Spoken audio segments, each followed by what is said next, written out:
नमस्कार साथियों, स्वागत है आप सभी का अंकित इंस्पायर्स इंडिया पर। मैं हूं अंकित अवस्थी और इस समय चर्चा अमेरिका और इजराइल के साथ मिलकर लड़ रहा ईरान की है। चर्चा इस बात की है कि ईरान ने अमेरिका द्वारा लगाए गए सभी प्रतिबंधों का आज शायद काट निकाल लिया है। इतने दिनों से अमेरिकी प्रयासों से जो इस्लामाबाद डायलॉग चलता आ रहा था, इस इस्लामाबाद डायलॉग में पाकिस्तान जो मध्यस्थ की भूमिका लेकर बड़ा हुआ था, इसी पाकिस्तान का हाथ पकड़ के ईरान ने अमेरिका को एक पटकनी दे दी है।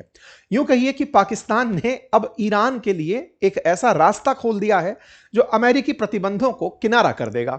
आसान भाषा में यह समझिए कि अमेरिका ने ईरान के लिए स्ट्रेट ऑफ हॉर्मुज बंद कर दिया था कि तुम्हें इस रास्ते से नहीं जाने देंगे। कोई बात नहीं, अमेरिका ने ब्लॉकेड खड़े कर दिए कि तुम वहां खड़े रहो, हम यहां खड़े रहेंगे। लेकिन इसी बीच में पाकिस्तान और ईरान के बीच एक गठबंधन होता है। ईरान पाकिस्तान से 6 रास्ते खुलवा लेता है। ईरान और पाकिस्तान लगभग 900 किलोमीटर की सीमा रेखा साझा करते हैं। हेडलाइन बनती है कि पाकिस्तान के लिए ईरान मित्र के रूप से साबित हुआ है। और ऐसे दौर में जब ईरान के अंदर यह बात उठ रही हो कि पाकिस्तान प्रो अमेरिका है, अच्छा मध्यस्थ नहीं है, क्या पाकिस्तान ने ईरान को रास्ता देकर के कोई बड़ा काम खेल खेल दिया है? यानी कि एक ऐसा खेल जिसमें पाकिस्तान दोनों का भला बन गया। अमेरिका का भला इसलिए कि साहब स्ट्रेट ऑफ हॉर्मुज में अगर आपकी बात करवाने वाला कोई देश है तो मैं हूं। वहीं दूसरी तरफ ईरान के लिए कि ईरान वालों, तुम्हारे लिए भी देखो मैं कितना अच्छा हूं कि मैं तुम्हारा बहुत हमदर्द बनकर लैंड बॉर्डर यूज करते हुए हॉर्मुज बाईपास करके माल बिकवा दूंगा। खेल तगड़ा है। आज के इस पूरे खेल को आइए बैठकर डिस्कस करते हैं, किसको क्या फायदा होगा और क्या अमेरिकी प्रतिबंध पाकिस्तान के लिए नहीं होंगे? क्या ट्रंप इस बात से नाराज नहीं होंगे? इन सारी बातों का डिटेल डिस्कशन करेंगे।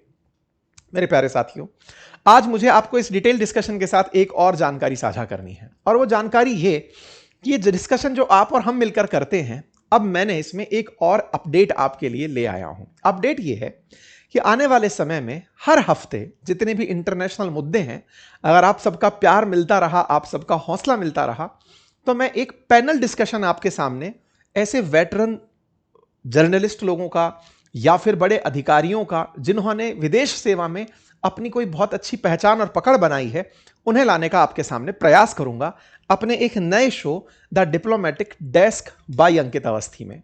इसी यूट्यूब चैनल पर, इसी जगह पर आपके लिए यह एक शो होगा जहां पर बैठकर हम डिप्लोमेट्स के साथ, पूर्व राजदूतों के साथ, पूरे पूर्व सेना के अधिकारियों के साथ, कॉलेज के प्रोफेसर्स के साथ, यूनिवर्सिटीज के प्रोफेसर्स के साथ, बड़े पत्रकारों के साथ बैठ करके जो भी अंतर्राष्ट्रीय मसले चल रहे हैं उन पर कुछ और भी नजरिया जानने का प्रयास करेंगे। मुझे ये बड़ी खुशी है कि मैं आपके साथ इस जानकारी को साझा कर रहा हूं कि मैंने इसका पहला शो शूट भी कर लिया है। इसकी रिकॉर्डिंग आज मैंने कंप्लीट की है। मेरा पहला शो भारत के पूर्व राजदूत और भारत के पूर्व मेजर जनरल, इन दोनों के साथ मैंने आज इस मसले का डिस्कशन करके पहला शूट रिकॉर्ड कर दिया है। एडिट में है। कल या परसों तक आपके सामने प्रेजेंट करने की पूरी मेहनत करूंगा। ठीक है, तो आप मुझे इसके लिए अपनी ताकत दें। मुझे विश्वास दें कि मेरे इस प्रयास को भी आप सराहना देंगे ताकि मैं आपके सामने दुनिया भर के डिस्कशंस को लेकर आपके सामने प्रेजेंट हो सकूं।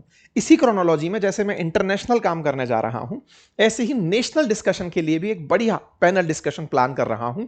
वो भी आपके सामने बहुत ही अल्टीमेट तरीके का नजरिया, ताकि आप खबरों को समझ सकें, वो आपके सामने लेकर हाजिर हो सकूं। तो मेरी सूचना, क्योंकि आप मेरे परिवारजन हैं, आप तक मैंने पहुंचा दी है। बाकी आपकी जिम्मेदारी है इसे और आगे पहुंचाने की। तो चलिए, फिलहाल के लिए आप अंकित इंस्पायर इंडिया को सब्सक्राइब कर लीजिए, क्योंकि यहीं पर आपके लिए ये जानकारी साझा होगी। आइए साथियों, तो फिलहाल की जानकारी पर लौटते हैं। पाकिस्तान ने ईरान के लिए ग्वादार और कराची बंदरगाहों को खोलने की घोषणा कर दी है। यह खबर बहुत बड़ी खबर मानी जानी चाहिए। पाकिस्तान ने बकायदा transit of goods through Pakistan के नाम से एक ऐसा आदेश जारी कर दिया है जो कि 2026 के लिए 6 कॉरिडोर खोलने का दावा करता है। यानी कि एक तरह से समझिए कि आपके पास ईरान के बंदरगाह तो नहीं होंगे क्योंकि अमेरिका रोक कर बैठा है, लेकिन पाकिस्तान के बंदरगाह होंगे। आप वहां से किसी तीसरे देश के साथ आप माल बेच सकते हैं। पाकिस्तान के साथ ईरान का बॉर्डर साझा होता है। एक तरफ पाकिस्तान के भारत है तो एक तरफ ईरान है। ऐसे में पाकिस्तान के बंदरगाह में ग्वादार और कराची, ये इनके सबसे ज्यादा यूज किए जाने वाले बंदरगाह हैं। कराची तो इनका एक तरह का मुंबई पोर्ट जैसा है जहां से ये सबसे ज्यादा ट्रेड करते हैं। तो ये कराची बंदरगाह अब इन्होंने ईरान के लिए खोल दिया है कि ईरान वालों, आपके पास रास्ता नहीं है तो आइए हमारा रास्ता लीजिए। अब ये बड़ा सवाल बनता है कि अमेरिका ने ईरान के साथ बातचीत करने के लिए जिस पाकिस्तान को मध्यस्थ बनाया, क्या वो पाकिस्तान वाकई में, जो भारत कहता था दलाल कि सबसे कुछ कट लेता है, ऐसा कट लेते लेते क्या ईरान से भी कुछ ले लिया? बिल्कुल सही समझ रहे हैं। और इस बात को स्थापित करने में अमेरिका ने पूरी मेहनत की होगी। ऐसा मैं इसलिए कह रहा हूं, जब अमेरिका के सोच के विरुद्ध चला गया ये युद्ध, क्योंकि उन्होंने सोचा था कि जैसे हम मादुरो साहब को निकाल कर ले आए, ऐसे ही यहां पर सत्ता परिवर्तन करके चले जाएंगे। अमेरिका और इजराइल का ये सोच गलत पड़ गया और वो ईरान में एक लंबे युद्ध में फंस गए। जब फंसे, अब फरवरी का शुरू हुआ युद्ध, जब मार्च में पहुंचा तो 1 महीना बीतने के करीब उनको यह एहसास हुआ अमेरिकियों को कि अब हमें बातचीत करने के लिए कोई आदमी चाहिए। हमने लीडरशिप तो खत्म कर दी है। वहां पर उदय होता है पाकिस्तान का।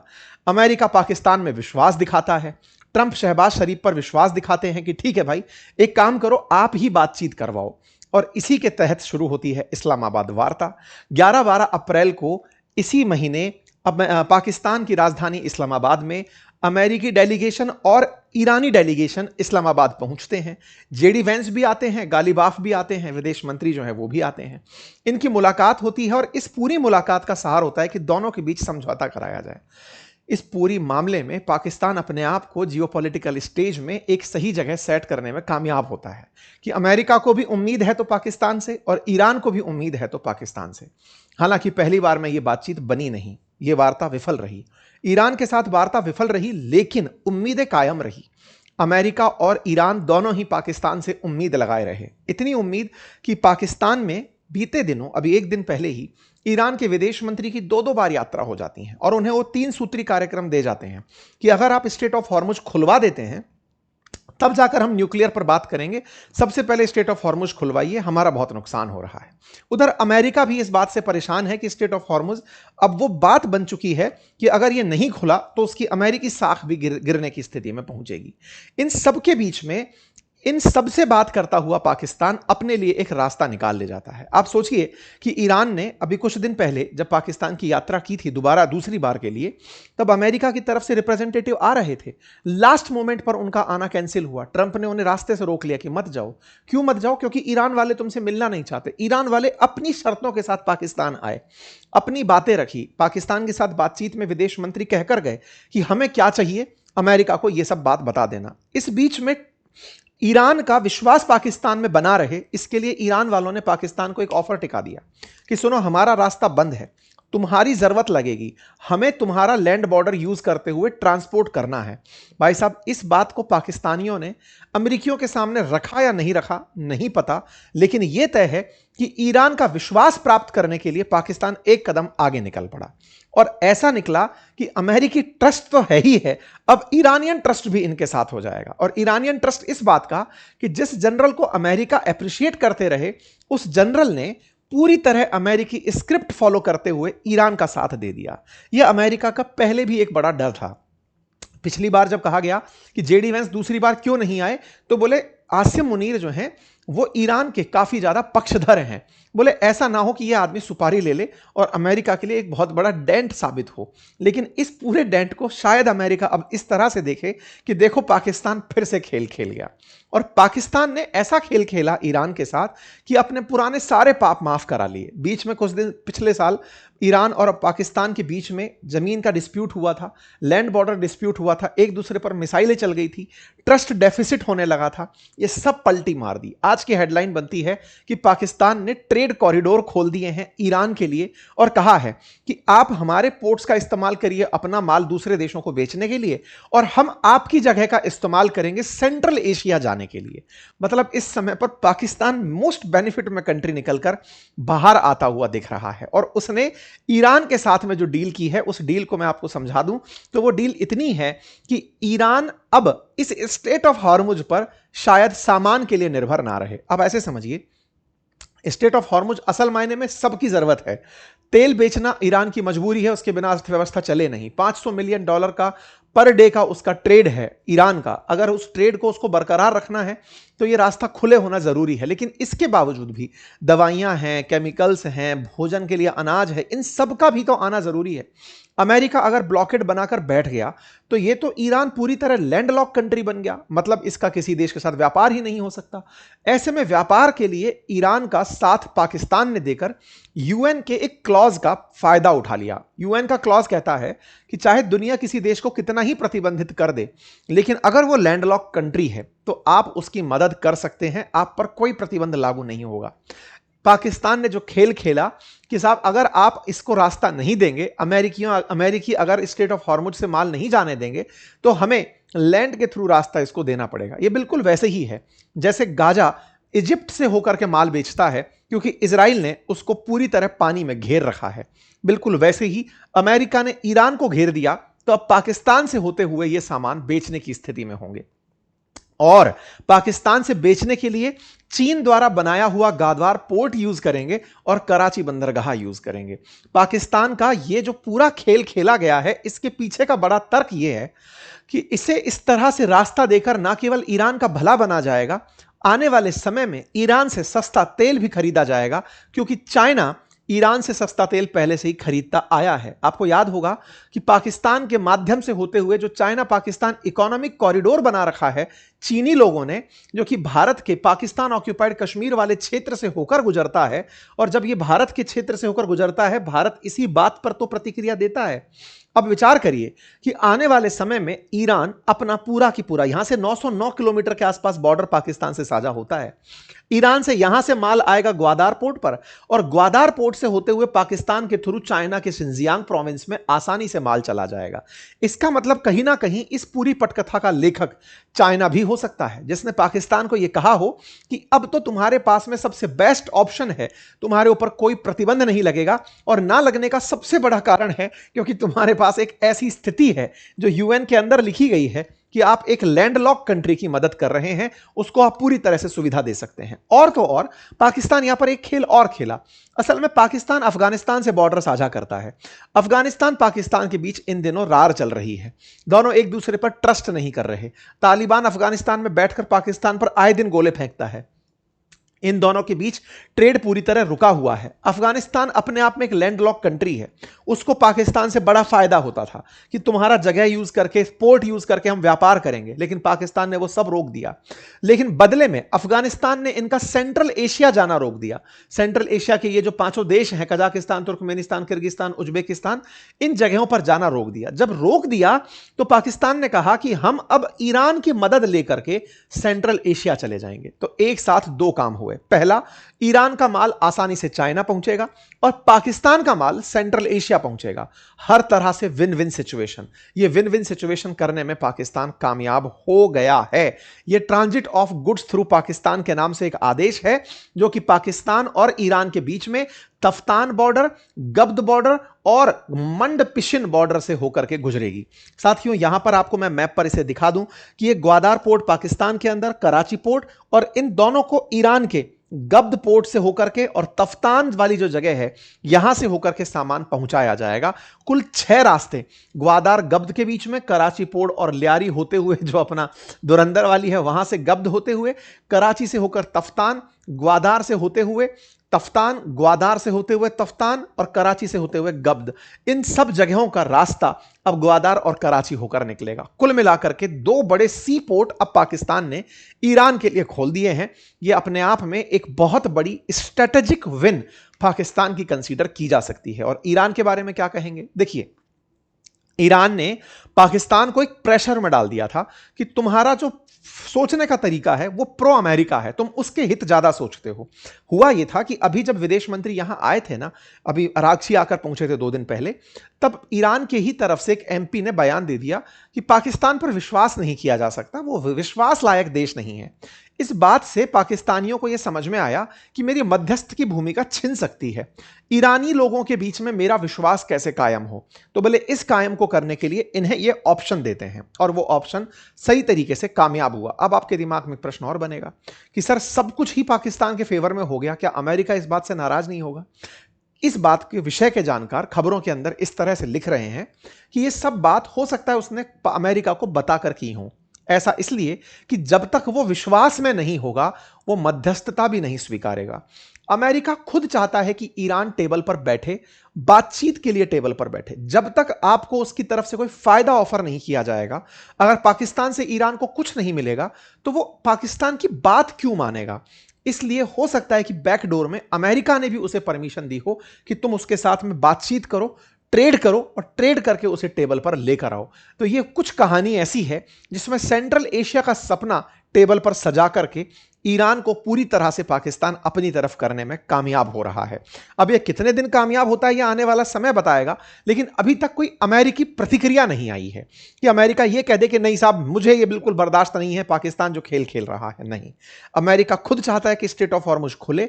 वो खुद चाहता है कि ईरान पर प्रतिबंधों से ईरान को भी मुक्ति मिले ताकि वो स्ट्रेट ऑफ हॉर्मुज खोलने के लिए तैयार हो। लेकिन ये ट्रस्ट बहाली का जो प्रयास है, ये बड़ा प्रयास है। इसमें एक सबसे बड़ा पॉइंट क्या है कि ट्रंप जब पिछली बार आए थे ना, तब इन्होंने काटसा नामक एक एक्ट लगा दिया था।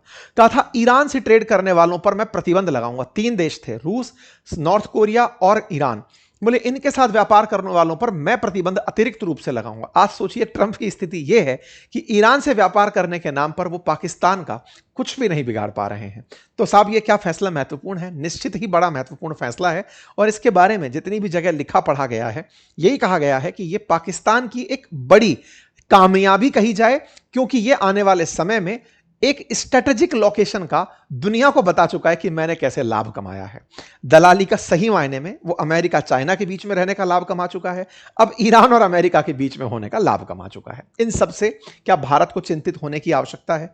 क्योंकि पाकिस्तान एक बड़ा ट्रेड हब बन जाएगा। जब वो ट्रेड हब बनेगा तो चीनियों के लिए भी व्यापार के एक रास्ते खुलेंगे, क्योंकि ग्वादार पोर्ट से होकर के चीनी और ज्यादा सी पैक के माध्यम से सामान लेकर जाएंगे और वो भारत का जो हिस्सा पाकिस्तान अधिकृत कश्मीर में है उस हिस्से से होकर निकलेंगे। तो ये भारत के लिए चुनौतीपूर्ण तो रहेगा ही रहेगा और पाकिस्तान जियोपॉलिटिकल टेबल पर और स्ट्रांग होकर आएगा। इन सब चीजों को समझने के लिए हमें थोड़ा सा और पीछे चलना होगा। पॉइंट क्या है ना कि ये जैसे मैंने अभी सुनाया कि ये सब शुरू हो गया, इसका मतलब ये नहीं है कल से कोई नल था जिसका बटन खोल दिया और सब शुरू हो गया। इन सबको होने में समय लगता है। स्थिति क्या है, जितनी ग्रीन दिख रही है उतनी है नहीं। हालांकि grass is always greener on the other side, but point क्या है कि जिस चाइना को ग्वादार पोर्ट की जरूरत है, पाकिस्तान ने चाइना को अटका लिया है। $60 बिलियन से चाइना पाकिस्तान इकोनॉमिक कॉरिडोर बनवाया जरूर था, लेकिन अब पाकिस्तान $25 बिलियन और मांग रहा है। कह रहा है कि सर हमें पैसे की और जरूरत है इस सीपैक को कंप्लीट करने के लिए। उस पुराने समय में आपने जो पैसा दिया था वो खप गया, हमें और पैसा चाहिए। पाकिस्तान तो वो वाला डेट वाला देश है जिसमें जितना पैसा दोगे वो डूबता है। ऐसे में ये वाला जो आप रास्ता सुन रहे हैं कि इससे सब कुछ अच्छा हो जाएगा, कल बस नल चालू हो जाएंगे और सब बहने लगेगा, ऐसा है नहीं। हालांकि इससे तत्कालिक राहत जो मिलेगी वो ईरान को जरूर मिलेगी, लेकिन चाइना या पाकिस्तान के स्ट्रेचर में कोई बड़ा परिवर्तन यहां से आता हुआ नहीं दिख रहा है। लेकिन हां, ये भारत के लिए निश्चित ही चुनौतीपूर्ण है, क्योंकि भारत को जियोपॉलिटिकल स्टेज में पाकिस्तान के थ्रू अब बड़ी चुनौती मिल रही है। पाकिस्तान, ईरान के साथ साथ अब चाइना भी, तीनों एक साथ बन जाएंगे तो भारत की सेंट्रल एशिया तक पहुंच जो है वो बाधित होगी। हालांकि भारत तमाम प्रयास जरूर कर सकता है, लेकिन कहीं ना कहीं चाबहार पोर्ट पर हमारी पकड़ जब से ये ब्लॉकेड लगा है तब से कमजोर होती जा रही है। भारत के लिए इन दिनों गल्फ और पाकिस्तान का ये किनारा एक चुनौतीपूर्ण रहा है। अब सवाल यह है कि भारत को करना क्या चाहिए। तो भारत को किसी ना किसी तरह से चाबहार पोर्ट को प्रोजेक्ट के अंदर तेजी लाते हुए कंट्रोल स्थापित करना चाहिए। भारत को चाहिए कि जो नॉर्थ साउथ कॉरिडोर था जिसके थ्रू हम रशिया और ईरान के बीच में ट्रेड करने की बात करते थे, स्ट्रेट ऑफ हॉर्मुज खुलते ही हमें ईरान के साथ वो शुरू करना चाहिए। ईरान के साथ जो हमारे आर्थिक रिश्ते हैं उसे हमें और मजबूती के साथ लेकर आना चाहिए। पश्चिम एशिया में जिस तरह से पाकिस्तान ने इस समय खेल खेला, भारत को चाहिए कि अपनी स्थिति को स्पष्ट तरीके से रखते हुए दोनों पार्टीज के साथ रहते हुए आगे बढ़ने का प्रयास करना चाहिए। बाकी आप लोग इसे कैसे देखते हैं जरूर बताइएगा। लेकिन जब इस प्रकार के डायलेमा वाले सेशंस होते हों, चर्चाएं होते हों, तो निश्चित ही आपको एक डिप्लोमेटिक डेस्क की जरूरत पड़ती है जो आपको यह बता सके कि क्या पर्सपेक्टिव भारत के लिए अच्छा होगा। इसी क्रोनोलॉजी में मैं अपना एक नया सीजन शुरू करने जा रहा हूं जिसका नाम डिप्लोमेटिक डेस्क है, जिसके अंदर हम बहुत सारे ऐसे लोगों को आपके सामने लेकर आएंगे जिनके विचार देश की नीति निर्माण में बहुत काम के रहे हैं। तो आपकी तरफ से इसके लिए खूब सारा हमें शुभकामनाएं और प्यार आशीर्वाद स्वरूप मिले तो हम इस ताकत के साथ आगे बढ़ेंगे। फिलहाल के लिए इतना ही। चैनल पर नए हैं तो सब्सक्राइब कर लीजिए। बहुत बहुत धन्यवाद।